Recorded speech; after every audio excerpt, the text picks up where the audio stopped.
ദൈവത്തിൻ്റെ അതിപരിശുദ്ധ നാമം വാഴ്ത്തപ്പെടുമാറാകട്ടെ.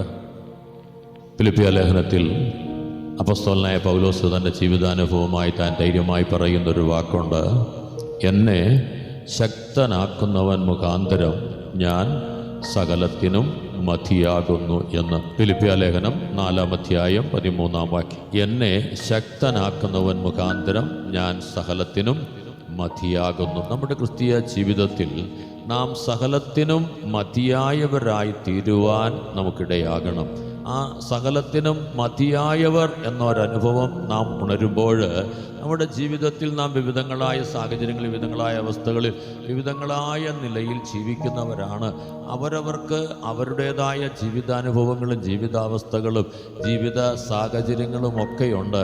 എന്നാൽ ആ സാഹചര്യങ്ങൾക്ക് ഏറ്റവണ്ണം, ആ അനുഭവങ്ങൾക്ക് ഏറ്റവണ്ണം നാം ജീവിച്ച് മുൻപോട്ട് പോയിട്ട് ദൈവം നമ്മെക്കുറിച്ച് ആഗ്രഹിക്കുന്ന അനുഭവം നാം പ്രാപിക്കണമെന്ന് വെച്ചാൽ അതൊരിക്കലും സാധ്യമാകത്തില്ല. ദൈവമക്കളെ, നമ്മെക്കുറിച്ച് കർത്താവ് ആഗ്രഹിക്കുന്ന ഒരനുഭവമുണ്ട്. ആ കർത്താവ് ആഗ്രഹിക്കുന്ന അവസ്ഥയിൽ, അനുഭവത്തിൽ നാം വന്നു ചേർന്നെങ്കിൽ മാത്രമേ നമ്മുടെ ജീവിതത്തിൽ ദൈവം നമുക്കായി വെച്ചിരിക്കുന്ന പ്രതിഫലം അഥവാ നിത്യതയുടെ ശ്രേഷ്ഠത പ്രാപിപ്പാൻ നമുക്കിടയാകത്തുള്ളൂ. അത് ഏത് നിലയിൽ നമുക്ക് ഉണരാമെന്ന് ചോദിച്ചാൽ, കർത്താവിൻ്റെ വചനത്തിൽ നാം ശ്രദ്ധിക്കുമ്പോൾ ഓരോ വ്യക്തികൾക്ക് അവരവരുടെ പ്രാപ്തി പോലെ താലന്തുകളെ കൊടുക്കുന്ന ഒരനുഭവം നമുക്ക് കാണുവാൻ കഴിയും. ഒരുവന് 5 താലന്ത് കൊടുക്കുന്നു, മറ്റൊരുവന് 2 താലന്ത് കൊടുക്കുന്നു, മൂന്നാമതൊരുവന് 1 താലന്ത് കൊടുക്കുവാനിടയാകുന്നു. ഇങ്ങനെ തങ്ങളുടെ പ്രാപ്തി പോലെ താലന്ത് കൊടുത്ത ശേഷം തിരിച്ച് ആ വ്യക്തികളോട് കണക്ക് ചോദിക്കുവാനായി യജമാനൻ മടങ്ങി വരുമ്പോൾ, ഒന്നാമത്തെ വ്യക്തി 5 താലന്ത് ലഭിച്ചവൻ ദൈവസന്നിധിയിൽ 5 കൂടെ കൊണ്ടുവരുവാൻ, യജമാന്റെ മുൻപിൽ 5 കൂടെ കൊണ്ടുവരുവാനിടയാകുന്നു. 2 ലഭിച്ചവൻ വേറൊരു 2 കൂടെ കൊണ്ടുവരുവാനിടയാകുന്നു. ആ അനുഭവത്തെ നാം ഉണരുമ്പോൾ അവരുടെ ജീവിതത്തിൽ അവർ തങ്ങൾക്ക് ലഭിച്ച താലന്തിനേറ്റവണ്ണം പ്രവർത്തിച്ച് നേടിയ അനുഭവത്തെ നാം ചിന്തിക്കുമ്പോൾ, 5 താലന്ത് ലഭിച്ചവൻ 5 കൂടെ നേടി എന്ന് പറയുമ്പോൾ അവൻ്റെ ജീവിതത്തിൽ അവൻ നേടിയെടുത്തതായ അവൻ്റെ അനുഭവം എന്ന് പറയുന്നത് 100%. എന്നാൽ 2 താലന്ത് ലഭിച്ചവൻ 2 നേടിയപ്പോൾ അവനെയും നാം കണക്കൂട്ടി നോക്കിയാൽ അവന് ലഭിച്ചതിന് ഏറ്റവണ്ണം അവൻ നേടി എന്നുള്ളത് കൊണ്ട് അവനും 100% നേടിയ വ്യക്തിയായി കാണപ്പെടുവാൻ ഇടയാകുന്നു എന്നുള്ളതാണ് സത്യം. എന്നാൽ 1 താലന്ത് ലഭിച്ചവനെ കുറിച്ച് നാം വായിക്കുമ്പോൾ അവൻ്റെ ജീവിതത്തിൽ അവൻ 4 or 10 നേടേണ്ട ആവശ്യമില്ലായിരുന്നു. 1 കൂടെ നേടിയാൽ മതിയായിരുന്നു. അല്ലെങ്കിൽ 1 താലന്താണ് അവനിൽ നിന്ന് യജമാനൻ പ്രതീക്ഷിച്ചുള്ളായിരുന്നു. പക്ഷേ അവൻ അലസനും മടിയനുമായി ആ 1 താലന്ത് കുഴിച്ചിട്ട് താൻ നേടാതെ അതിനെ നഷ്ടപ്പെടുത്തിയവനായി കാണപ്പെടുമ്പോൾ അവനെ അലസനും മടിയനും ദുഷ്ടനുമായ ദാസനെന്നൊക്കെയാണ് കർത്താവ് വിളിപ്പാനിടയാകുന്നത്.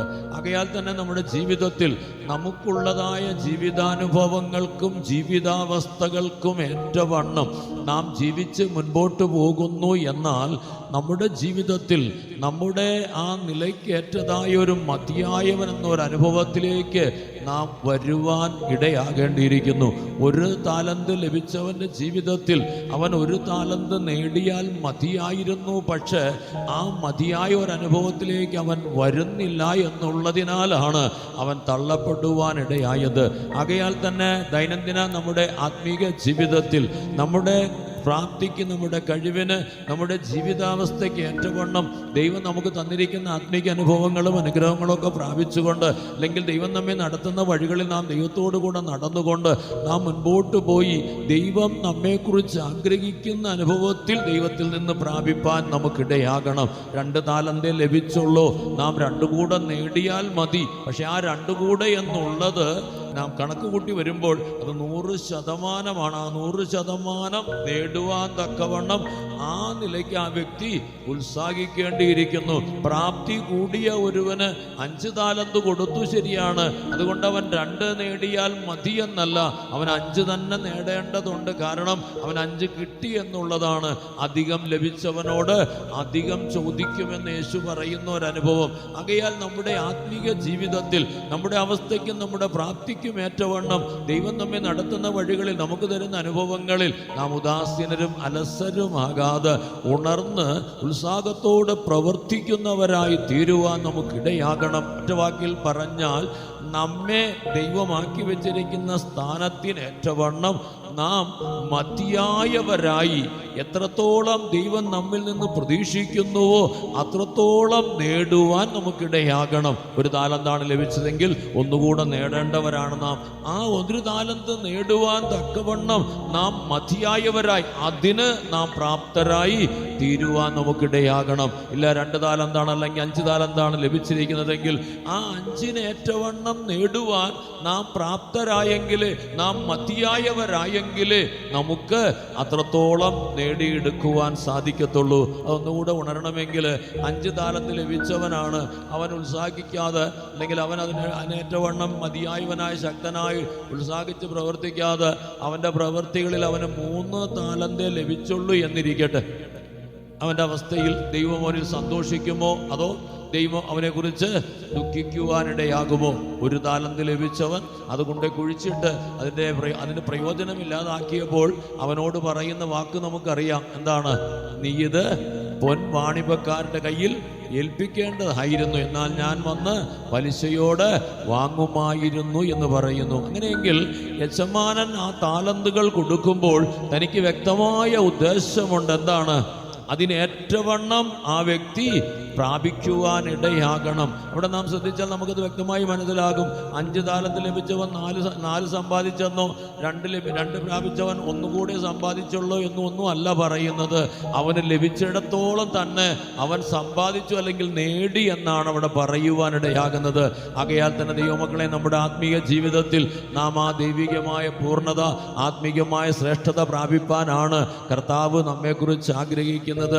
ആ ഒരവസ്ഥയിലേക്ക് വരുമ്പോഴാണ് നമ്മിൽ ദൈവത്തിന് പ്രസാദമുണ്ടാകുവാൻ, അഥവാ ദൈവം ആഗ്രഹിക്കുന്ന നിലയിൽ നാം കാണപ്പെടുവാനിടയാകുന്നത്. അല്ലെങ്കിൽ നല്ലവനും വിശ്വസ്തനുമായ ദാസനെ എന്ന് പറഞ്ഞുകൊണ്ട് ആ യജമാനന്റെ സന്തോഷത്തിലേക്ക് നമ്മെ പ്രവേശിപ്പാനിടയാകുന്നത്. അല്ലെങ്കിൽ 10 താലന്ത് ലഭിച്ചവനോട് പറയുന്നു, നീ എന്താണ് 5 പട്ടണത്തിന് അധികാരിയായിരിക്കുക എന്ന്. അല്ലെങ്കിൽ അവൻ്റെ പ്രവൃത്തിക്കേറ്റ പ്രതിഫലം കൊടുത്ത് അതിനേറ്റ അനുഭവം കൊടുത്തവനെ സന്തോഷത്തോട് ഏറ്റുകൊള്ളുവാനിടയായത് താൻ ആഗ്രഹിച്ച നിലയിൽ തന്നെ അവർ പ്രവർത്തിച്ചു എന്നുള്ളത് കൊണ്ടാണ്. അല്ലെങ്കിൽ 5 താലന്ത് ലഭിച്ചവൻ 5 കൂടെ നേടി എന്നുള്ളത് കൊണ്ടാണ് ആ ഒരു അനുഭവത്തിൽ അവന് സന്തോഷത്തോട് ഏറ്റുകൊള്ളുവാനിടയാകുന്നത്. നാം ചിന്തിച്ചാൽ 1 താലന്ത് ലഭിച്ചവനെ നഷ്ടപ്പെടുത്തിയില്ലല്ലോ. അങ്ങനെയെങ്കിൽ അവനെയും സന്തോഷത്തോടെ ഏറ്റുകൊള്ളേണ്ടതല്ലേ? അവൻ നഷ്ടപ്പെടുത്തിയെങ്കിൽ തീർച്ചയായിട്ടും അവനെ ശിക്ഷിക്കാമായിരുന്നു, അവനെ നശിപ്പിച്ച് കളഞ്ഞതുകൊണ്ട് അവനെ ദണ്ഡിപ്പിക്കാമായിരുന്നു. പക്ഷെ അവനത് നഷ്ടപ്പെടുത്തിയില്ല, അവനത് കരുതി വെച്ച് സൂക്ഷിച്ച് ഭദ്രമായി തിരികെ കൊണ്ടുവരികയാണ്. പക്ഷെ അതല്ല യജമാനൻ അവനെക്കുറിച്ച് ആഗ്രഹിച്ചത് എന്നുള്ളതാണ് സത്യം. അതുകൊണ്ടാണ് അവനെ ദുഷ്ടദാസനായി ഏറ്റവും പുറത്തുള്ള ഇരുട്ടിലേക്ക് തള്ളിക്കളയുവാനിടയാകുന്നത്. ആകയാൽ ശ്രദ്ധിക്കണം ദൈവമക്കളെ, നമ്മുടെ ആത്മീയ ജീവിതത്തിൽ ഒരുപക്ഷെ നാം നമ്മെ തന്നെ സൂക്ഷിച്ചു, അല്ലെങ്കിൽ നമ്മെ കാത്തുകൊണ്ട് നാം ദോഷത്തിൽ അകപ്പെടാതെ വണ്ണം നമ്മെ സൂക്ഷിച്ച് നാം ജീവിച്ചു എന്നൊക്കെ നമുക്ക് പറയുവാനിടയാകുമായിരിക്കും. അതല്ല ദൈവം നമ്മെക്കുറിച്ച് ആഗ്രഹിക്കുന്നത്. നമ്മെ തന്നെ കാത്തുകൊണ്ട് നാം കൊള്ളരുതാത്തവരായി പോയില്ല, മോശക്കാരായി തീർന്നില്ല എന്നൊക്കെ നമ്മുടെ ന്യായം പറഞ്ഞാൽ ആ 1 താലന്ത് ലഭിച്ചവനെ തള്ളിക്കളഞ്ഞതുപോലെ കർത്താവ് ഒരുപക്ഷെ നമ്മെയും തള്ളിക്കളയുവാനാണ് ഇടയാകുക. എന്നാൽ നമ്മുടെ ജീവിതത്തിൽ ദൈവം നമ്മെക്കുറിച്ച് ആഗ്രഹിക്കുന്ന അനുഭവമായി, അല്ലെങ്കിൽ നമ്മുടെ പ്രാപ്തി അറിഞ്ഞ് നമുക്ക് തരുന്ന ആ താലന്തിന് ഏറ്റവണ്ണമുള്ള ഒരു തികവായ ജീവിതം, അതാണ് കർത്താവ് നമ്മിൽ നിന്ന് ആഗ്രഹിക്കുവാനിടയാകുന്നത്. അങ്ങനെയെങ്കിൽ ആ തികവായ ഒരു ജീവിതം നാം ചെയ്യുവാൻ നമുക്കിടയാകണമെങ്കിൽ ഒരുപക്ഷെ നമ്മുടെ മാനുഷിക ബലഹീനതയാലോ നമ്മുടെ ജീവിതത്തിൻ്റെ സാഹചര്യങ്ങളാലോ ഒക്കെ നമ്മെ കൊണ്ടത് കഴിയാതെ പോയി എന്ന് വരാതിരിക്കാനാണ് അപ്പോസ്തലനായ പൗലോസ് തൻ്റെ ജീവിതാനുഭവത്തോട് ചേർന്ന് കുറുവാക്യത്തിൽ നമ്മെ ഓർപ്പിക്കുന്ന അനുഭവം എന്താണ്? എന്നെ ശക്തനാക്കുന്നവൻ മുഖാന്തരം ഞാൻ സകലത്തിനും മതിയായവനാകുന്നു എന്ന് പറയുന്നു. അപ്പോൾ നമ്മുടെ ജീവിതത്തിൽ നാം സകലത്തിനും മതിയായവരായി തീരുവാൻ ഇടയാകേണ്ടതിന്, അഥവാ നാം പ്രാപിക്കേണ്ട അനുഭവങ്ങളൊക്കെ പ്രാപിച്ച് ആ ശ്രേഷ്ഠതയിലേക്ക് വരുവാൻ നമുക്ക് ഇടയാകേണ്ടതിന്, അഥവാ നാം സകലത്തിലും തികഞ്ഞവരായി ശ്രേഷ്ഠരായി തീരേണ്ടതിന് ദൈവം നമ്മെ ശക്തരാക്കുന്നു, മതിയായവരാക്കുന്നു എന്നുള്ളതാണ് സത്യം. ആ വാക്യം നാം ഇംഗ്ലീഷിലും തമിഴിലൊക്കെ വായിക്കുമ്പോൾ നമ്മെ ക്രിസ്തുവാണ് ബലപ്പെടുത്തുന്നതെന്നും ക്രിസ്തുവിനാൽ നാം ബലപ്പെട്ടവരായി എല്ലാം ചെയ്യുവാൻ എനിക്ക് ബലമുണ്ട് എന്നൊക്കെയാണ് അതിൻ്റെ ഭാഷാന്തരമായി നമുക്ക് കാണുവാൻ കഴിയുന്നത്. ആകയാൽ നമ്മുടെ ജീവിതത്തിൽ നമ്മെ വിളിച്ച നമ്മുടെ കർത്താവ്, വിശ്വസ്തനായി നമ്മോട് കൂടി നമ്മെ നടത്തുന്ന നമ്മുടെ കർത്താവ് നമ്മുടെ ജീവിതത്തിൽ നമുക്ക് ആവശ്യമായ ശക്തി നൽകി, നമുക്ക് ആവശ്യമായ ബലം നൽകി, നമ്മെ ബലപ്പെടുത്തി ശക്തീകരിച്ച് മുൻപോട്ട് നടത്തുവാനിടയാകുമ്പോൾ നാം എല്ലാറ്റിനും മതിയായവരായി തീരുവാൻ നമുക്കിടയാകണമെന്നുള്ളതാണ് സത്യം. നമ്മുടെ ജീവിതത്തിൽ മാനുഷികമായി നമുക്ക് ബലഹീനതകളുണ്ടാകാം, ക്ഷീണങ്ങളുണ്ടാകാം. ജീവിതാനുഭവങ്ങളിൽ ഇസ്രായേൽ ജനത്തിന് സംഭവിച്ചതുപോലെ വഴിയുടെ ദൂരനിമിത്തമായി അവർ ബലഹീനപ്പെട്ട് ക്ഷീണിച്ചു പോയ അനുഭവങ്ങളൊക്കെ ഉണ്ടാകുന്നത് പോലെ ആത്മീയ ജീവിതത്തിൽ ജീവിതാനുഭവങ്ങളാലും ജീവിത സാഹചര്യങ്ങളാലുമൊക്കെ ഒരുപക്ഷെ നാം ബലഹീനപ്പെട്ടും ക്ഷീണിച്ചും പോകാൻ സാഹചര്യങ്ങളുണ്ട്. പക്ഷെ ഉണരണം കേട്ടോ, ആ ക്ഷീണാവസ്ഥയെ മാറ്റുവാൻ തക്കവണ്ണം, നമ്മുടെ ആ ബലഹീനാവസ്ഥയെ മാറ്റുവാൻ തക്കവണ്ണം ദൈവം നമ്മെക്കുറിച്ച് ആഗ്രഹിക്കുന്ന അനുഭവം എന്താണ്? നമ്മെ ശക്തനാക്കുന്ന ഒരു കർത്താവ് ഉണ്ടെന്നറിഞ്ഞ് ആ കർത്താവിൻ്റെ അടുക്കൽ വന്ന് ശക്തിപ്പെടുവാൻ നമുക്കിടയാകണമെന്നുള്ളതാണ്. നമ്മെ ശക്തനാക്കുന്നവൻ മുഖാന്തരം നാം ശക്തി പ്രാപിച്ച് നാം ബലപ്പെട്ട് നമ്മുടെ ജീവിതത്തിൽ ബലത്തോടെ ജീവിക്കുന്നവരായി തീരുവാൻ നമുക്കിടയാകണം. അതാണ് കർത്താവ് നമ്മിൽ നിന്ന് ആഗ്രഹിക്കുന്നത്. അങ്ങനെ ഒരു അനുഭവം ദൈവമക്കളെ നമ്മുടെ ജീവിതത്തിൽ നാം പ്രാപിക്കുവാനിടയാകണം. അവസ്ഥകളെ സാഹചര്യങ്ങളെ പറഞ്ഞ് ഉദാസീനരും അലസരുമായി ആ ഒരു താലത്തിൽ ലഭിച്ചവനെ പോലെ മടിയന്മാരായ അഥവാ മടിയനായ ദാസൻ എന്നുള്ള അനുഭവത്തിലാണ് നാം കാണപ്പെടുന്നതെങ്കിൽ നമ്മുടെ ജീവിതത്തിൽ നാം തള്ളപ്പെടുകയല്ലാതെ ഒരിക്കലും നമുക്ക് ആകേണ്ടവണ്ണം ആകുവാൻ സാധിക്കത്തില്ല. ആകയാൽ ഈ നാൾക്കളിൽ നമ്മെ ബലപ്പെടുത്തുന്ന ശക്തീകരിക്കുന്ന നമ്മുടെ കർത്താവിനാൽ നാം എല്ലാവരും ഒന്ന് ബലപ്പെടുവാൻ നമുക്കിടയാകണം, ശക്തി പ്രാപിപ്പാൻ നമുക്കിടയാകണം. അങ്ങനെ ശക്തി പ്രാപിക്കേണ്ടതിന് യെശയ്യാ പ്രവചനത്തിൽ നമുക്ക് സുപരിചിതമായ ഒരു വാക്യമുണ്ടെന്താണ്? യഹോവയ്ക്കായി കാത്തിരിക്കുന്നവർ ശക്തിയെ പുതുക്കുമെന്നാണ്. അവർ മേൽക്കുമേൽ ബലം പ്രാപിക്കുമെന്നും ക്ഷീണിച്ചു പോകാതെ ഓടുവാൻ, തളർന്നു പോകാതെ നടക്കുവാനൊക്കെ അവർക്ക് ഇടയാകുമെന്ന വാക്യം നമ്മെ ഓർപ്പിക്കുന്നുണ്ട്. യെശയ്യാ പ്രവചനം 40-ാം അധ്യായം 31-ാം വാക്യം. യഹോവയെ കാത്തിരിക്കുന്നവർ ശക്തിയെ പുതുക്കും, അവർ കഴുകന്മാരെ പോലെ ചിറകടിച്ച് കയറും, അവർ തളർന്നു പോകാതെ ഓടുകയും ക്ഷീണിച്ചു പോകാതെ നടക്കുകയും ചെയ്യും. ഇവിടെ യഹോവയ്ക്കായി കാത്തിരിക്കുന്നവരാണ് എന്ത് ചെയ്യുന്നത്?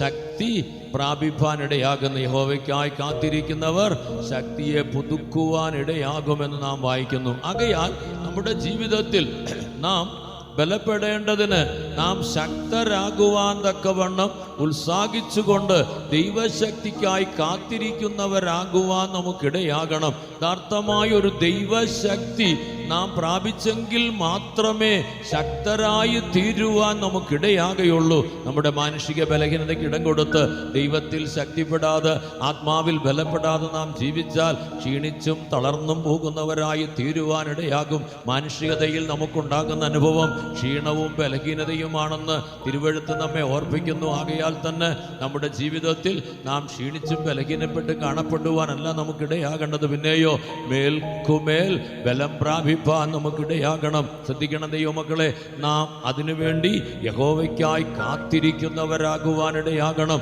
ദൈവത്തിൽ ശക്തിപ്പെടുന്നവരാകുവാൻ, ബലപ്പെടുന്നവരാകുവാൻ നമുക്കിടയാകണം. ആ ഒരു അനുഭവം നമ്മുടെ ജീവിതത്തിൽ നാം ആഗ്രഹിച്ചുണർന്നെങ്കിലേ, നാം അതിനുവേണ്ടി ഉത്സാഹിച്ചെങ്കിലേ, നാം അതിനുവേണ്ടി ബന്ധപ്പെട്ടെങ്കിലേ നമുക്കത് സാധ്യമാകുകയുള്ളൂ എന്നുള്ളതാണ് സത്യം. തിമോത്തിയോസിന് അപ്പോസ്തലനായ പൗലോസ് ലേഖനം എഴുതുമ്പോൾ, തിമോത്തിയോസിന് എഴുതിയ 2-ാം ലേഖനം ലേഖനം 2-ാം അധ്യായത്തിലാണോ താൻ വ്യക്തമായി തിമോത്തിയോസിനോട് പറയുന്നുണ്ട്, എൻ്റെ മകനെ തിമോത്തിയോസേ, ക്രിസ്തുയേശുവിലുള്ള കൃപയിൽ ശക്തിപ്പെടുക എന്ന് പറഞ്ഞുകൊണ്ട് തന്നെ ഉത്സാഹിപ്പിക്കുന്നതായി നമുക്ക് കാണുവാൻ കഴിയും. തിമോത്തിയോസിന് എഴുതിയ 2-ാം ലേഖനം 2-ാം അധ്യായത്തിന്റെ 1-ാം വാക്യം, എൻ്റെ മകനെ ക്രിസ്തുയേശുവിലുള്ള കൃപയാൽ ശക്തിപ്പെടുക. ശ്രദ്ധിക്കണം, ക്രിസ്തുയേശുവിലുള്ള കൃപയാൽ ശക്തിപ്പെടുക എന്ന് അവിടെ നമ്മെ ഉണർത്തുവാനിടയാകുന്നു. നാമും പ്രാപിക്കേണ്ടത്, അഥവാ നാമും അനുഭവമാക്കേണ്ട അനുഭവം അതാണ്. ക്രിസ്തുയേശുവിലുള്ള കൃപയിൽ ശക്തിപ്പെടുവാൻ നമുക്കിടയാകണം.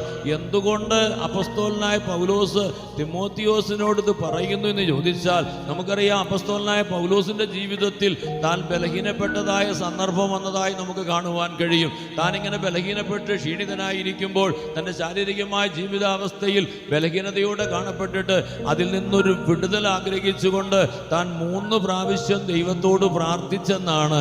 ആ പ്രാർത്ഥനയുടെ 3-ാമത്തെ പ്രാർത്ഥനയുടെ സമയത്ത് കർത്താവ് തന്നോട് അരുളി ചെയ്തൊരു വാക്ക് അപ്പസ്തോലനായ പൗലോസിന്റെ മനസ്സിൽ എപ്പോഴും ഉയർന്നു നിൽക്കുന്നുണ്ട്. എന്താണ് ആ വാക്ക് നമുക്കറിയാം അല്ലേ? എന്താണ്?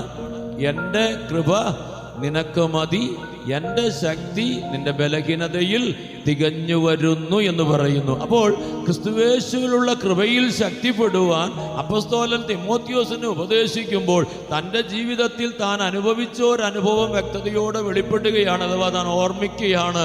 എന്താണ്? ക്രിസ്തുവിൻ്റെ കൃപയാണ് തന്നെ ബലപ്പെടുത്തുവാനിടയായത്. അഥവാ കർത്താവ് തന്നെ തന്നോട് പറഞ്ഞ വാക്കാണ് എന്ത്? എൻ്റെ കൃപ നിനക്ക് മതി, എൻ്റെ ശക്തി നിന്റെ ബലഹീനതയിൽ തികഞ്ഞു വരുവാനിടയാകുമെന്ന്.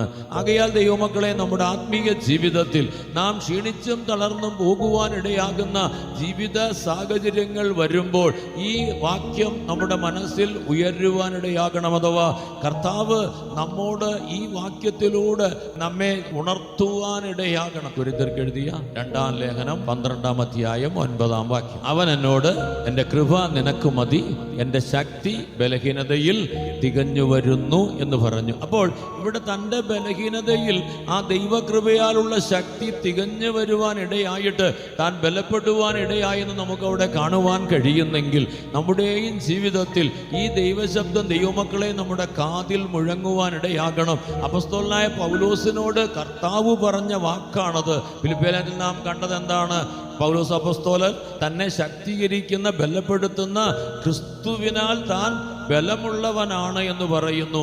ആകയാൽ നമ്മുടെ ജീവിതത്തിൽ കർത്താവ് നമ്മെ ബലപ്പെടുത്തിയിട്ട് നാം കർത്താവിനാൽ ബലപ്പെട്ടവരായി തീരുവാൻ നമുക്കിടയാകേണ്ടതിന് നാം കർത്താവിൻ്റെ കൃപയിൽ ബലപ്പെടുവാൻ തക്കവണ്ണം ഉത്സാഹിക്കുന്നവരാകണം. അഥവാ കർത്താവേ, അങ്ങയുടെ കൃപ എനിക്ക് വേണമെന്ന് പറഞ്ഞ്, അങ്ങയുടെ കൃപ എനിക്ക് തരണമേ എന്ന് പറഞ്ഞ് നാം ബലഹീനപ്പെടുമ്പോൾ, ക്ഷീണിതരാകുമ്പോൾ കൃപയ്ക്കായി ദൈവസന്നിധിയിലേക്ക് അടുത്ത് ചെല്ലുവാനിടയാകണം. അഥവാ യഹോവയ്ക്കായി കാത്തിരിക്കുന്നവരായി, ദൈവസന്നിധിയിൽ കൃപയ്ക്കായി പ്രാർത്ഥിക്കുന്നവരായി തീരുവാൻ നമുക്കിടയാകണം. യോഹന്നാൻ സുവിശേഷം 1-ാം അധ്യായത്തിൽ നാം വായിക്കുന്നു, കർത്താവിൻ്റെ നിറവിൽ നിന്ന് നമുക്കെല്ലാവർക്കും കൃപമേൽ കൃപ ലഭിക്കുന്നു എന്നാണ്. അഥവാ കൃപമേൽ കൃപ നൽകിയിരിക്കുന്നു എന്നാണ് യോഹന്നാന്റെ സുവിശേഷം 1-ാം അധ്യായം 16-ാം വാക്യം. അവന്റെ നിറവിൽ നിന്ന് നമുക്കെല്ലാവർക്കും കൃപമേൽ കൃപ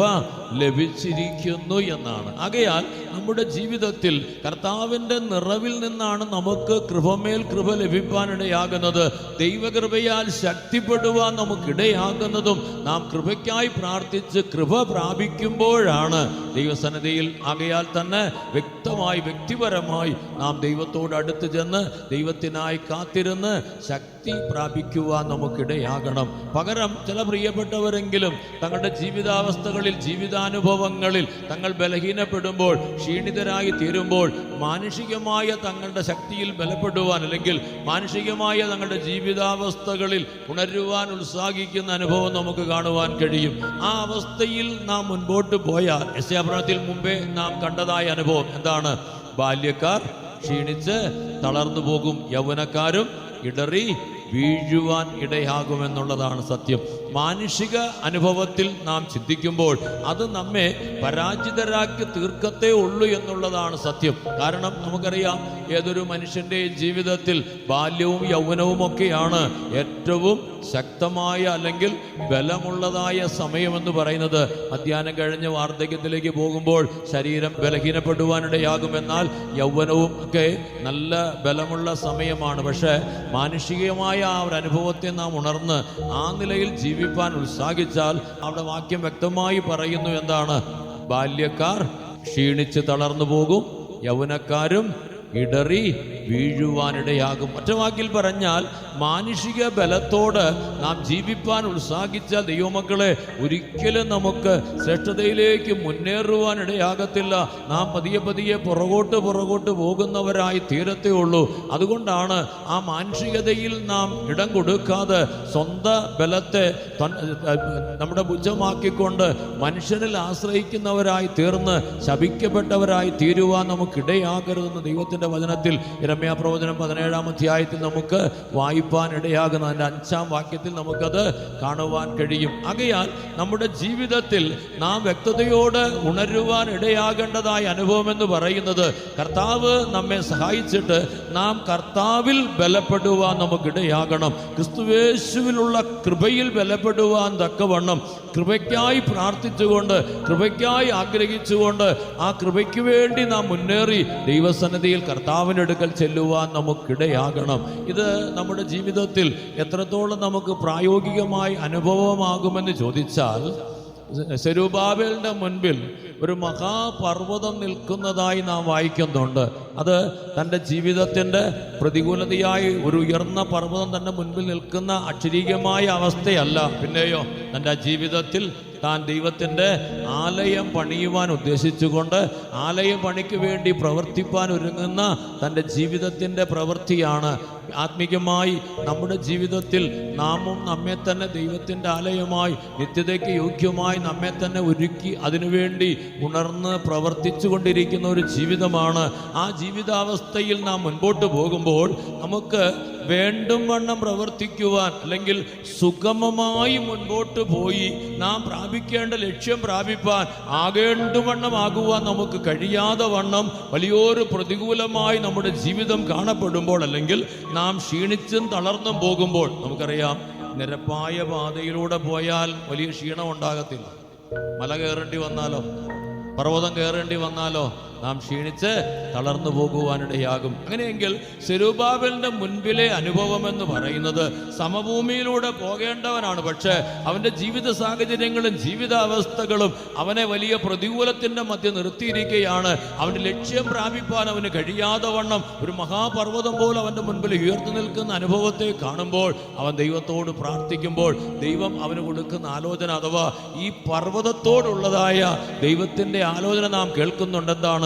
സെരുബാബേലിന്റെ മുൻപിൽ നിൽക്കുന്ന മഹാപർവ്വതമേ, നീ സമഭൂമിയായി തീരും. എങ്ങനെയാണ് ഈ വലിയ മഹാപർവ്വതം സമഭൂമിയായി തീരുന്നതെന്ന് ചോദിച്ചാൽ അവിടെ വ്യക്തമായി അടുത്ത വാചകത്തിൽ നമുക്ക് ഉണരുവാനിടയാ. സക്കറിയാ പ്രവചനം 4-ാം അധ്യായം 7-ാം വാക്യം. സെരുബാബേലിന്റെ മുൻപിലുള്ളതായ മഹാപർവ്വതമേ, നീ സമഭൂമിയാകും, അതിന് കൃപ എന്ന ആർപ്പോട് കൂടെ അവൻ ആണിക്കല്ല് കയറ്റും. ശ്രദ്ധിക്കണം കേട്ടോ.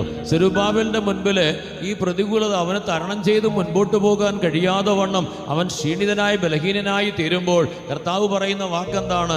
നീ സമഭൂമിയാകും. അതിന് ഈ സെരുബാബേൽ ചെയ്യേണ്ട ഒരു കാര്യം പറയുന്നു. എന്താണ്?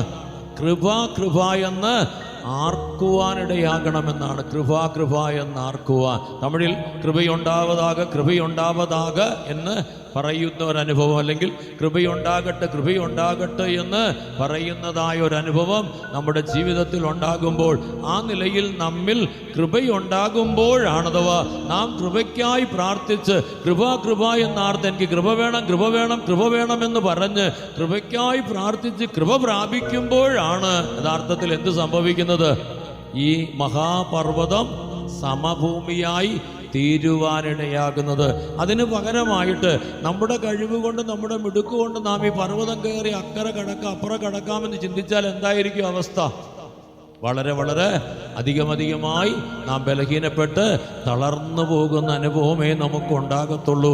ഒരിക്കലും നമ്മുടെ ബലം കൊണ്ട് ആ പർവ്വതത്തെ കയറുവാൻ നമുക്ക് അല്ലെങ്കിൽ അതിനെ കടക്കുവാൻ നമുക്ക് കഴിയുകയില്ല. എന്തുകൊണ്ടങ്ങനെ പറയുന്നത് ചോദിച്ചാൽ അവിടെ കൊടുക്കപ്പെട്ടൊരു വാക്കുണ്ടെന്താണ്? സെരുബാബേലിന്റെ മുൻപിൽ നിൽക്കുന്ന മഹാപർവ്വതമേ എന്നാണ്. ചെറിയ പർവ്വതമല്ല, ഒരു കുന്നോ മലയോ പർവ്വതമോ ഒന്നും അല്ല, പിന്നെയോ മഹാപർവ്വതമാണ്. അങ്ങനെയെങ്കിൽ അതിനെ താണ്ടി തരണം ചെയ്ത് അക്കരെ ചെല്ലുക എന്ന് പറയുന്നത് മാനുഷികമായി സാധ്യമാകത്തില്ല എന്ന് മാത്രമല്ല, അതിനായി ആരെങ്കിലും മാനുഷികമായി ശ്രമിച്ചാൽ അത് തൻ്റെ ജീവിതത്തിൽ തൻ്റെ ക്ഷീണവും ബലഹീനതയും ഒക്കെ വർദ്ധിപ്പാൻ ഇടയാകത്തേ ഉള്ളൂ എന്നുള്ളതല്ലാതെ ഒരിക്കലും തനിക്കതിൽ നിന്നൊരു വിടുതലുണ്ടാകുവാൻ ഇടയാകത്തില്ല. ആ ഒരു ജീവിതാവസ്ഥയിൽ ദൈവമക്കളെ നാം കാണപ്പെടുമ്പോൾ, അഥവാ നമ്മുടെ മുൻപിൽ ഉയർന്നു നിൽക്കുന്ന ഈ മഹാപർവ്വതം നമ്മെ ഭയപ്പെടുന്നതായി നാം ക്ഷീണിക്കുവാനും തളരുവാനും ഇടയാകുമ്പോൾ ഒറ്റ ഒരു സൊല്യൂഷനാണ് നമുക്കുള്ളത്. എന്താണ്?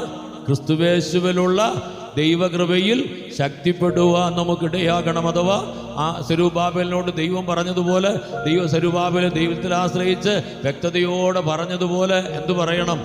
കൃപ കൃപ എന്ന് ആർക്കുന്നവരാകണം. കൃപ വെളിപ്പെടട്ടെ എന്ന് പറഞ്ഞ്, കൃപയുണ്ടാകട്ടെ എന്ന് പറഞ്ഞ് കൃപയിൽ ആശ്രയിക്കുന്നവരായി തീരുവാനിടയാകണം. അപ്പോൾ നമുക്കറിയാം നമ്മുടെ ജീവിതാനുഭവം എന്താണ്? കർത്താവിൻ്റെ നിറവിൽ നിന്ന് നമുക്കെല്ലാവർക്കും കൃപമേൽ കൃപ ലഭിപ്പാനിടയാകും. അല്ലെങ്കിൽ അധികമായ കൃപ നാം പ്രാപിക്കുന്നവരായി തീരുവാനിടയാകും. ഇതാണ് അപ്പസ്തോലൻ തൻ്റെ ജീവിതാനുഭവത്തിൽ, താൻ പ്രാപിച്ച അനുഭവത്തിൽ താൻ പറയുന്നത് എന്താണ്?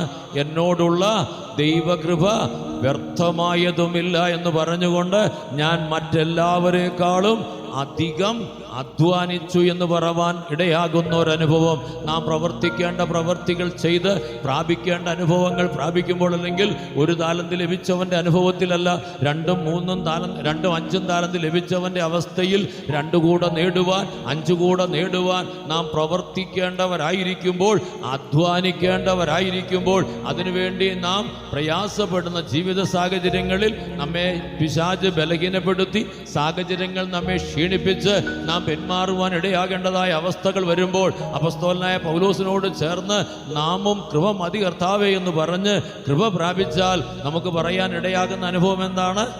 ഞാൻ മറ്റ് എല്ലാവരെക്കാളും അധ്വാനിച്ചിരിക്കുന്നു. എന്നാൽ താൻ പറയുന്ന അടുത്ത വാക്ക് എന്താണ്? ഞാനല്ല, പിന്നെയോ എന്നോടുള്ള ദൈവ കൃപയത്രേ എന്ന് പറയുന്നു. കൊരിന്ത്യർക്ക് എഴുതിയ 1-ാം ലേഖനം 15-ാം അധ്യായം 10-ാം വാക്യം. എങ്കിലും ഞാൻ ആകുന്നത് ദൈവകൃപയാൽ ആകുന്നു, എന്നോടുള്ള അവന്റെ കൃപ വ്യർത്ഥമായതുമില്ല. ദൈവത്തിന്റെ കൃപ വ്യർത്ഥമാകാതെ വണ്ണം ദൈവം നമ്മെ സഹായിച്ച അനുഭവത്തെ താൻ ഓർപ്പിക്കുമ്പോൾ അതിന്റെ മുകളിലത്തെ വാക്യത്തിൽ താൻ എന്താണ് പറയുന്നത്? ഞാൻ മറ്റെല്ലാവരെക്കാളും അധികം അധ്വാനിച്ചിരിക്കുന്നു എന്നാണ്. നമ്മുടെ ജീവിതത്തിൽ നാം പ്രാപിക്കേണ്ട അനുഭവങ്ങളുടെ ശ്രേഷ്ഠത പ്രാപിക്കത്തക്കവണ്ണം, അല്ലെങ്കിൽ നാം സകലത്തിനും മതിയായവരായി ദൈവം നമുക്ക് തന്നിരിക്കുന്ന ടാർഗറ്റിന് ഏറ്റവണ്ണം, നമുക്കിടത്ത പ്രാപ്തിക്കേറ്റവണ്ണം നമ്മെക്കുറിച്ച് കർത്താവ് ആഗ്രഹിക്കുന്ന ആ അനുഭവത്തിൽ, ആ ശ്രേഷ്ഠതയിൽ വന്നു ചേരുവാൻ തക്കവണ്ണം നാം നന്നായി അധ്വാനിപ്പാൻ നമുക്കിടയാകുന്നത് എങ്ങനെയാണ്? നമ്മെ ശക്തനാക്കുന്ന ക്രിസ്തുവിനാൽ അല്ല, അഥവാ ക്രിസ്തുവിന്റെ നിറവിൽ നിന്ന് നമുക്ക് ലഭിക്കുന്ന ദൈവ കൃപയാൽ ആണെന്നുണരുവാനിടയാകട്ടെ. ആകയാൽ തന്നെ നമ്മുടെ ജീവിതത്തിൽ നമ്മെ ബലപ്പെടുത്തുന്ന ക്രിസ്തുവിനെ നാം ആശ്രയിക്കുമെങ്കിൽ, ക്രിസ്തുവിൻ്റെ കൃപ പ്രാപിപ്പാൻ നമുക്കിടയാകുമെങ്കിൽ, ദൈവമക്കളെ, ആ കൃപ നമ്മിൽ ഒരു നാളും വൃഥാവാകത്തില്ല, വ്യർത്ഥമാകത്തില്ല എന്നുള്ളത് കൊണ്ട് വ്യക്തമായി നമുക്ക് ജീവിതത്തിൽ അനുഭവിപ്പാൻ കഴിയും.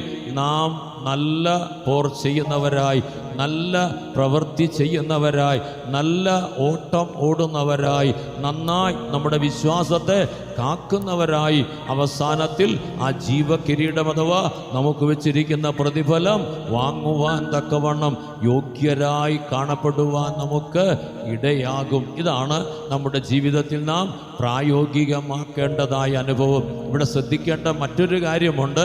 സെരുബ്ബാബേലിന്റെ ജീവിതത്തിൽ ആ മഹാപർവ്വതം പോലെ തൻ്റെ മുൻപിൽ ഉയർന്നു നിന്നതായ പ്രതികൂലതയെ തരണം ചെയ്ത് താൻ സമഭൂമിയിലൂടെ മുൻപോട്ട് പോകുവാൻ, അഥവാ തനിക്ക് കൊടുക്കപ്പെട്ട പ്രവൃത്തിയായി ദൈവത്തിൻ്റെ ആലയം പണിതു തീർക്കുവാൻ തക്കവണ്ണം തനിക്ക് സാധ്യമായത് ദൈവകൃപയിൽ ആശ്രയിച്ചത് കൊണ്ടാണ് കൃപയുണ്ടാകട്ടെ കൃപയുണ്ടാകട്ടെ എന്ന് കൃപ എന്ന് ആർത്തത് കൊണ്ടാണ് തനിക്കത് സാധ്യമായെന്ന് കാണുവാൻ കഴിയുന്നു.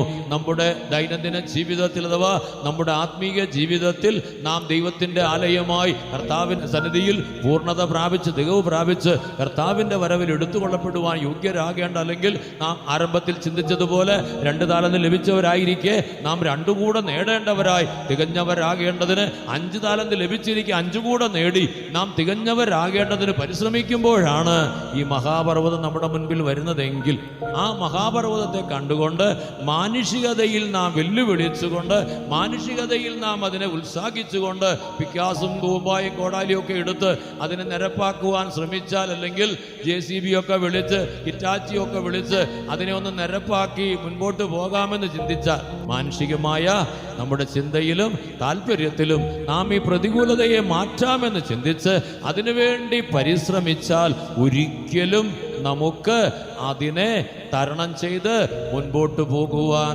സാധ്യമല്ല എന്നുള്ളതാണ് സത്യം. ശ്രദ്ധിക്കണേ, ആ വാക്ക് വീണ്ടും ഓർപ്പിക്കട്ടെ. മഹാപർവ്വതം എന്നാണ്. ഈ മഹാപർവ്വതത്തെ ഇന്ന് ലോകത്തിലുള്ള ഏതെല്ലാം അനുഭവങ്ങൾ വെച്ചുകൊണ്ട് നിരപ്പാക്കുവാൻ ശ്രമിച്ചാലും നമുക്ക് സാധ്യമാകുമോ? അഥവാ സാധ്യമാകണമെങ്കിൽ എത്ര വർഷം എത്ര കാലം എടുക്കേണ്ടി വരും? നമ്മുടെ ജീവിതകാലത്തൊരു പക്ഷേ നമുക്ക് സാധ്യമായി എന്ന് വരുമോ?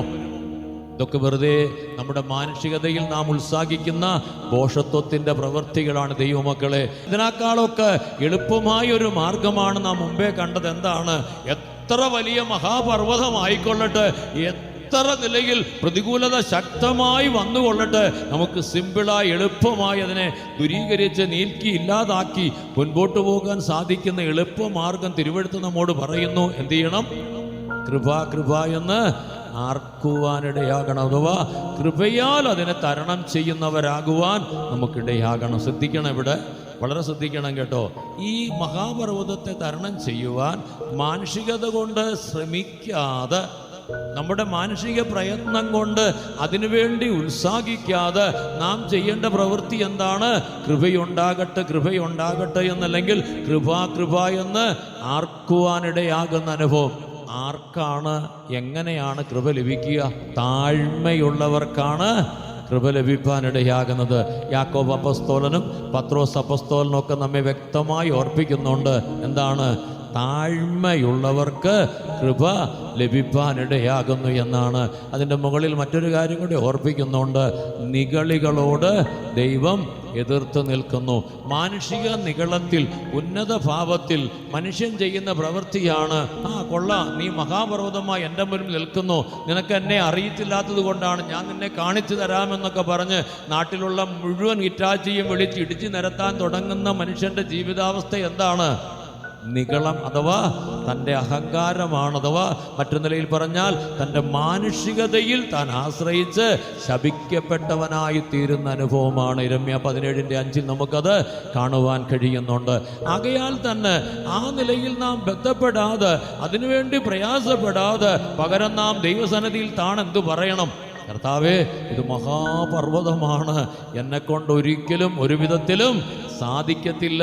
ഞാൻ എന്തെല്ലാം ചെയ്താലും എങ്ങനെയെല്ലാം പ്രവർത്തിച്ചാലും ഇതിനെ ജയിക്കുവാൻ എന്നെ കൊണ്ട് കഴിയത്തില്ല കർത്താവേ. ആകയാൽ ദൈവമേ, ഞാൻ അങ്ങേക്ക് കീഴടങ്ങുന്നു കർത്താവേ, ഞാൻ അങ്ങയുടെ സന്നിധിയിൽ താഴുന്നു കർത്താവേ, എന്നെ സഹായിച്ചേ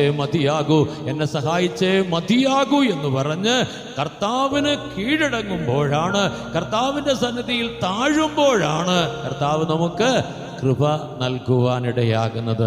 നാം നിഗളത്തോടെ, ഉന്നതഭാവത്തോട്, നമ്മുടെ തൻ്റെ ഇടത്തോടൊന്ന് ഈ മഹാപർവ്വതത്തെ സമഭൂമിയാക്കാമെന്ന് ഉത്സാഹിച്ചാൽ എന്താ സംഭവിക്കുക എന്നറിയാമോ? വേറൊരു അനുഭവം കൂടെ ഉണ്ടാകും. എന്താണ്? അവിടെ വാക്യത്തിൽ നാം വായിക്കുന്നു, ദൈവം നിഗളികളോട് എതിർത്ത് നിൽക്കുന്നു. അങ്ങനെയെങ്കിൽ നമ്മുടെ മാനുഷിക പ്രയത്നത്തിൽ നാം പ്രവർത്തിപ്പാൻ ഉത്സാഹിച്ചങ്ങ് ബന്ധപ്പെട്ടാൽ പ്രതികൂലമായി തന്നെ നമുക്കെതിരായി നിൽക്കുമെന്ന് മാത്രമല്ല, ആര് നമുക്കെതിരായി മാറും?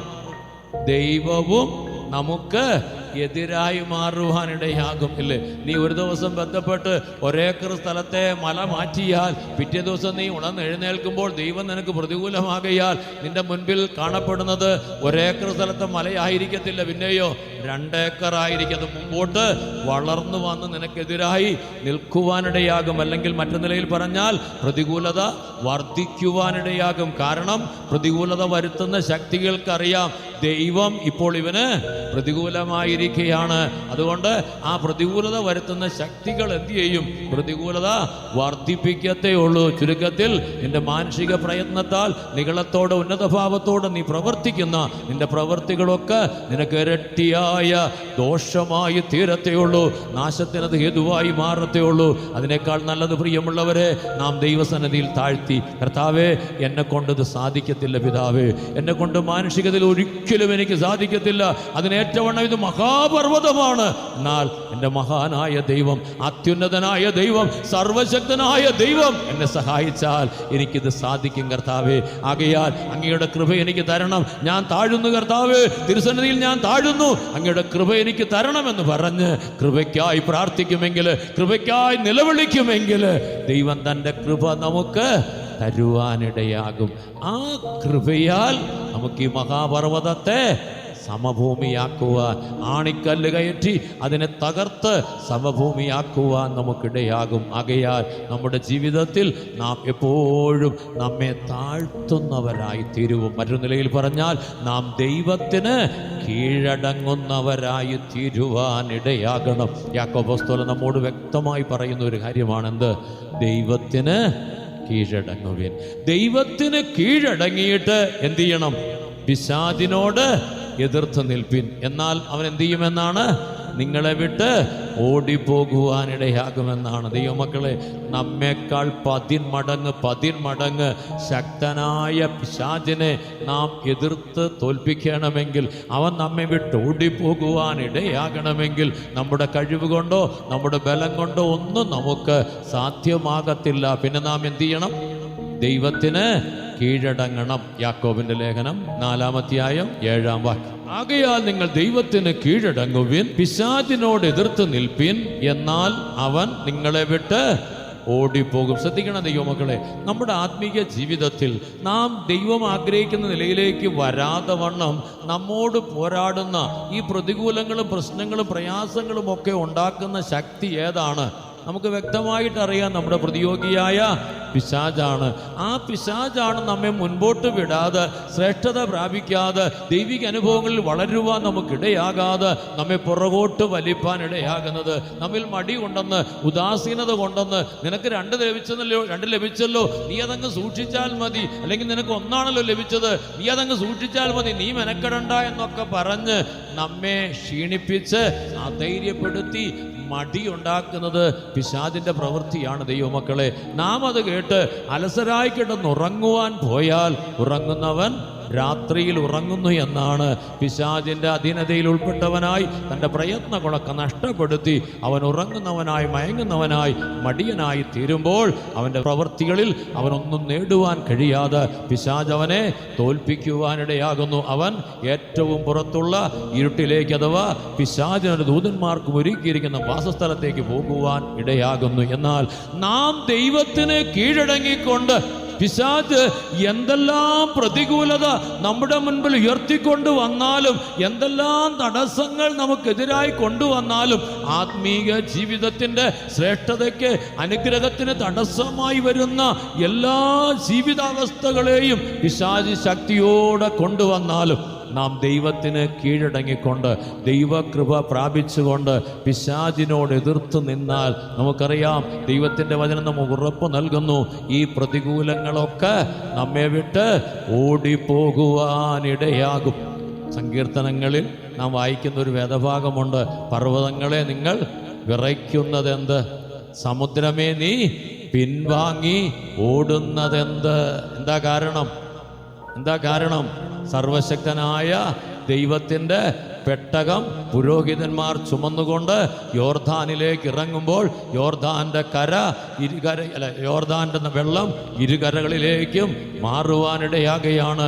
ദൈവത്തിൻ്റെ അധികാരത്തിൻ്റെ കരമായി, അല്ലെങ്കിൽ മോശയുടെ വടി ചെങ്കടലിനെ നേരെ നീട്ടുമ്പോൾ ദൈവസാന്നിധ്യം അവിടെ വെളിപ്പെടുമ്പോൾ ചെങ്കടൽ അഥവാ സമുദ്രം ഓടുവാനിടയാകുകയാണ്. ഇതൊക്കെ ദൈവമക്കളെ നമ്മുടെ ആത്മീയ ജീവിതത്തിൽ നമുക്ക് പ്രായോഗികമാക്കി അനുഭവമാക്കണമെങ്കിൽ എന്തു വേണം? നാം ദൈവത്തിന് കീഴടങ്ങുന്നവരായി, അഥവാ താഴ്മയോട് എളിമയോട് നമ്മെ തന്നെ താഴ്ത്തി ദൈവസന്നിധിയിലിരുന്ന് കർത്താവേ കൃപ തരണേ എന്ന് പറഞ്ഞ് പ്രാർത്ഥിക്കുന്നവരാകുവാനിടയാകണം. അങ്ങനെ ദൈവസന്നിധിയിൽ ഇരിപ്പാനും പ്രാർത്ഥിപ്പാനും നമുക്കിടയാകുമെങ്കിൽ നമ്മുടെ കുറുവാക്യത്തിലേക്ക് നാം മടങ്ങി വരണം. എന്താണ് കുറുവാക്യം പറയുന്നത്? എന്നെ ശക്തനാക്കുന്നവൻ മുഖാന്തരം ഞാൻ സകലത്തിനും മതിയായവനാകുന്നു എന്നാണ്. ദൈവം തന്റെ കൃപ നമ്മിൽ പകർന്ന് നമ്മെ ശക്തീകരിച്ചിട്ട് നമ്മെ ബലപ്പെടുത്തിയിട്ട് മഹാപർവ്വതത്തെ പോലും സമഭൂമിയാക്കത്തക്കവണ്ണമുള്ള ദൈവകൃപ നമ്മിൽ വ്യാപരിച്ചിട്ട്, അഥവാ നമുക്ക് വേണ്ടി ദൈവകൃപ വ്യാപരിച്ചിട്ട്, ദൈവശക്തി വ്യാപരിച്ചിട്ട് നാം അതിനെയൊക്കെ തരണം ചെയ്യുന്നവരായി സകലത്തിനും മതിയായവരായി തീരുവാൻ നമുക്കിടയാകുന്നു. ഇന്ന് നമ്മെ ക്ഷീണിപ്പിക്കുന്ന, അധൈര്യപ്പെടുത്തുന്ന, നമ്മെ ബലഹീനപ്പെടുത്തുന്ന ആത്മീക ജീവിതത്തിൽ മുന്നേറുവാൻ കഴിവില്ലാതെ നമ്മെ പുറകോട്ട് തള്ളുന്ന അന്ധകാരങ്ങളെ കണ്ട് ഭയപ്പെടേണ്ടവരല്ല ദൈവമക്കളെ. നാം ക്ഷീണിച്ചു പോകേണ്ടവരല്ല. നമ്മുടെ കർത്താവ് നമ്മെ ബലപ്പെടുത്തുവാൻ, ശക്തിപ്പെടുത്തുവാൻ, നമ്മെ മതിയായവരാക്കി തീർക്കുവാൻ നമ്മുടെ കർത്താവ് നമ്മോട് കൂടെയുണ്ട്. നാം ചെയ്യേണ്ടത് എന്താണ്? ഈ ദിവസങ്ങളിൽ നമ്മെ താഴ്ത്തി, മനഃപൂർവ്വമായി നമ്മെ താഴ്ത്തി, എൻ്റെ കർത്താവേ, എൻ്റെ മാനുഷികതയിൽ എനിക്ക് മുന്നേറുവാൻ കഴിയുകയില്ല, എന്നെ കൊണ്ടത് സാധിക്കത്തില്ല, പക്ഷേ അവിടെ നിന്ന് ശക്തീകരിക്കുമെങ്കിൽ, അവിടെ നിന്ന് ബലപ്പെടുത്തുമെങ്കിൽ, അങ്ങയുടെ കൃപ എനിക്ക് തരുമെങ്കിൽ ഞാൻ മതിയായവനായി ജീവിക്കും കർത്താവേ, ഞാൻ ശ്രേഷ്ഠനായി ജീവിക്കുമെന്ന് പറഞ്ഞ് കർത്താവിൽ ബലപ്പെടുവാൻ നമുക്കിടയാകട്ടെ. കർത്താവിൽ ശക്തിപ്പെടുവാൻ നമുക്കിടയാകട്ടെ. യഥാർത്ഥമായി ദൈവമക്കളെ, നമ്മെ ശക്തനാക്കുന്നവൻ നമ്മോട് കൂടെയുണ്ട്, നമ്മെ ബലപ്പെടുത്തുന്നവൻ നമ്മോട് കൂടെയുണ്ട്. ആ ദൈവസന്നിധിയിൽ നാം ഒന്ന് താണാൽ മാത്രം മതി. നമ്മുടെ മാനുഷികതയിൽ നികളത്തോടെ നാം മുൻപോട്ട് പോകരുതേ, ഉന്നതഭാവത്തോടെ മുൻപോട്ട് പോകരുതേ. ഈ നാളുകളിൽ ദൈവത്തെ കൂടാതെ ജീവിക്കാമെന്ന് കരുതിക്കൊണ്ട് ദൈവസന്നിധിയിൽ താഴ്ത്തുവാൻ മനസ്സില്ലാതെ, ദൈവസന്നിധിയിൽ ഇരിപ്പാൻ മനസ്സില്ലാതെ, മാനുഷികതയുടെ പിന്നാലെ, വ്യർത്ഥമായതിൻ്റെ പിന്നാലെ അലയുന്നവരായി തീരരുതേ. താഴ്മയോടെ കർത്താവിൻ്റെ സന്നിധിയിൽ ഇരിക്കുമെങ്കിൽ, ദൈവം തരുന്ന അവസരത്തെ പ്രയോജനപ്പെടുത്തിക്കൊണ്ട് കർത്താവിൽ ആശ്രയിച്ച് മാനുഷികതയ്ക്കല്ല ദൈവികതയ്ക്ക്, പ്രാകൃതമായതിന് ഭൗതികമായതിനല്ല ആത്മീകമായതിന് ദൈവികമായതിന് പ്രാധാന്യം കൊടുത്ത് ദൈവസന്നിധിയിൽ ഇരുപ്പാൻ ഉത്സാഹിക്കുമെങ്കിൽ, താഴ്മയോടെ പ്രാർത്ഥിപ്പാൻ ഇടയാകുമെങ്കിൽ, ദൈവമക്കളെ, നമുക്ക് ശ്രേഷ്ഠരായി വിശിഷ്ടരായി തീരാ. ആത്മീകമായ ഉന്നതമായ അനുഭവങ്ങളെ പ്രാപിച്ച് സകലത്തിനും മതിയായവരായി നമ്മുടെ കർത്താവിനെ പോലെ നാമും ആകുവാൻ നമുക്കിടയാകും. തിരുവെഴുത്ത് പറയുന്നൊരു വാക്കുണ്ട്, ഒരു നിമിഷം ശ്രദ്ധിച്ചാട്ട്. മർക്കോസ് സുവിശേഷം 10-ാം അധ്യായത്തിൽ കർത്താവ് പറയുന്നൊരു വാക്കുണ്ടെന്താണ്? മനുഷ്യരാൽ അസാധ്യമാണെന്നാൽ ദൈവത്താൽ സകലവും സാധിക്കുമെന്ന് പറയുന്നു. മനുഷ്യരാൽ അസാധ്യമാണ്, അതൊക്കെ ആരാൽ സാധിക്കുമെന്നാണ്? ദൈവത്താൽ സാധിക്കുമെന്ന് പറയുന്നു. ഇനി അതിൻ്റെ 9-ാം അധ്യായത്തിൽ കർത്താവ് പറയുന്ന വാക്കെന്താണ്? യേശുവിനോട് നിന്നാൽ കഴിയുമെങ്കിൽ ഞങ്ങളെ സഹായിക്കണമേ എന്ന് പറഞ്ഞ് യേശുവിൻ്റെ സഹായത്തിനായി യേശുവിൻ്റെ അടുക്കൽ ചെന്ന വ്യക്തിയോട് യേശു പറയുന്നൊരു വാക്കുണ്ടെന്താണ്? എന്നാൽ കഴിയുമെങ്കിലെന്നോ വിശ്വസിക്കുന്നവന് സകലവും സാധ്യമാകും, സകലതും കഴിയുമെന്നാണ്. മർക്കോസ് സുവിശേഷം 9-ാം അധ്യായം 23-ാം വാക്യം. യേശു അവനോട് നിന്നാൽ കഴിയും എങ്കിൽ എന്നോ വിശ്വസിക്കുന്നവന് സകലവും കഴിയും. ശ്രദ്ധിക്കണം കേട്ടോ. മുമ്പേ 10-ാം അധ്യായത്തിൽ നാം വായിക്കുന്നത് എന്താണ്? മർക്കോസ് സുവിശേഷം 10-ാം അധ്യായം 27-ാം വാക്യം. യേശു അവനെ നോക്കി, മനുഷ്യർക്ക് അസാധ്യം തന്നെ ദൈവത്തിന് അല്ല താനും, ദൈവത്തിന് സകലവും സാധിക്കും. ദൈവത്തിന് സകലവും സാധ്യമാണല്ലോ എന്ന് കർത്താവ് പറയുമ്പോൾ, മറുഭാഗത്ത്, അടുത്ത ഭാഗത്ത് കർത്താവ് പറയുന്നത് എന്താണ്? വിശ്വസിക്കുന്നവന് സകലവും സാധിക്കും എന്ന് പറയുവാനിടയാകുന്നു. അങ്ങനെയെങ്കിൽ എന്നെ ശക്തനാക്കുന്ന ദൈവത്താൽ ഞാൻ സകലത്തിനും മതിയായവനാകുന്നു എന്ന് നമ്മെ ദൈവാത്മാവ് ഓർപ്പിച്ചുണർത്തുന്ന ആ വേദഭാഗത്തെ ഒന്ന് ഹൃദയപൂർവ്വം മനസ്സോടെ നാം ഒന്ന് വിശ്വസിച്ചുകൊണ്ട് നാം കർത്താവിൽ ആശ്രയിച്ച് കർത്താവിൽ ബലപ്പെടുവാൻ ഉത്സാഹിച്ച് കൃപ എന്നാർക്കുന്നവരായി കർത്താവിൻ്റെ കൃപയ്ക്കായി പ്രാർത്ഥിച്ച് ദൈവത്തിന് കീഴടങ്ങുന്നവരായി തീരുമെങ്കിൽ ദൈവമക്കളെ, കുറുവാക്യം നമുക്ക് ഉറപ്പു നൽകുന്നത് എന്താണ്? ഞാൻ സകലത്തിനും മതിയായവനാകുന്നു. ഇവിടെ മർക്കോസ് സുവിശേഷം 9 വായിച്ചത് എന്താണ്? വിശ്വസിക്കുന്നവനാൽ സകലവും സാധ്യമാണ്, അല്ലെങ്കിൽ സകലവും കൂടുമെന്ന് പറയുന്നു. നാം വിശ്വസിച്ചാൽ സകലവും നമ്മെ കൊണ്ട് കഴിയും. നാം കർത്താവിൽ ആശ്രയിച്ചാൽ, കർത്താവിൻ്റെ കൃപയിൽ ശക്തിപ്പെട്ടാൽ, കർത്താവ് നമ്മെ ബലപ്പെടുത്തിയാൽ നാം സകലത്തിനും മതിയായവരായി തീരുവാനിടയാകും. ആകയാൽ ഈ നാളുകളിൽ ദൈവത്തിൽ വിശ്വസിച്ചുകൊണ്ട്, ദൈവത്തിൻ്റെ കൃപയിൽ ആശ്രയിച്ചുകൊണ്ട് നമ്മെ തന്നെ താഴ്ത്തി നാം ദൈവസന്നിധിയിലിരുന്ന് പ്രാർത്ഥിക്കുമെങ്കിൽ നമ്മുടെ ബലഹീനത മാറും ദൈവമക്കളെ, നമ്മുടെ ക്ഷീണം മാറും ദൈവമക്കളെ, നാം ഇടറി വീഴുന്ന അനുഭവം മാറും ദൈവമക്കളെ. ഇതെല്ലാം നമ്മെ വിട്ട് മാറത്തക്കവണ്ണം നാം യഹോവയ്ക്കായി കാത്തിരിക്കുമെങ്കിൽ നാം ശക്തിയെ പുതുക്കുവാനിടയാകും. കഴുകന്മാരെ പോലെ ചിറകടിച്ച് കയറുന്നവരാകും, ക്ഷീണിച്ചു പോകാതെ ഓടുന്നവരാകും, തളർന്നു പോകാതെ നടക്കുന്നവരാകുവാൻ നമുക്കിടയാകും. കണ്ണുകളുടെ നമ്മെ ബലപ്പെടുത്തുന്ന ക്രിസ്തുവിനാൽ നാം സകലത്തിനും മതിയായവരാകട്ടെ. മാനുഷികതയിലല്ല ദൈവമക്കളെ, കൃപയാൽ മാത്രം, കൃപയാൽ മാത്രം. ഏത് മഹാപർവ്വതം നമ്മുടെ മുൻപിൽ പ്രതികൂലത ഉയർത്തിക്കൊണ്ടുവന്നാലും, ഏത് ദുഷ്ടപിശാച് എത്ര ശക്തിയോടെ നമുക്കെതിരായി പ്രവർത്തിച്ചാലും, നാം ദൈവകൃപയിൽ ആശ്രയിച്ചുകൊണ്ട് ദൈവത്തിന് കീഴടങ്ങുന്നവരായി തീരുമെങ്കിൽ, മനഃപൂർവ്വമായി നമ്മെ താഴ്ത്തി കൃപയ്ക്കായി പ്രാർത്ഥിക്കുന്നവരാകുമെങ്കിൽ, ദൈവത്തിലുള്ള വിശ്വാസത്തോട്, ദൈവവചനത്തിലുള്ള വിശ്വാസത്തോട്, കൃപയാൽ ഇതിനെ എനിക്ക് തരണം ചെയ്യുവാൻ കഴിയുമെന്ന പൂർണ്ണ വിശ്വാസത്തോട് നാം കൃപയ്ക്കായി പ്രാർത്ഥിച്ച് കൃപ പ്രാപിക്കുമെങ്കിൽ എല്ലാ ദുഷ്ടാന്തകാര ശക്തികളും ദുരാത്മശക്തികളൊക്കെ, സ്വർലോകങ്ങളിലെ ദുഷ്ടാത്മ സേനകളൊക്കെ നമ്മെ വിട്ടോടുവാനിടയാകും, നമ്മെ വിട്ടോടുവാനിടയാകും. വാഴ്ചകളെയും അധികാരങ്ങളെയും കർത്താവായ യേശു ക്രിസ്തു കാൽവറിയിൽ തോൽപ്പിച്ച് ആയുധവർഗം വെപ്പിച്ച് അവരുടെ മേൽ ജയോത്സവം കൊണ്ടാടിയതാണ്.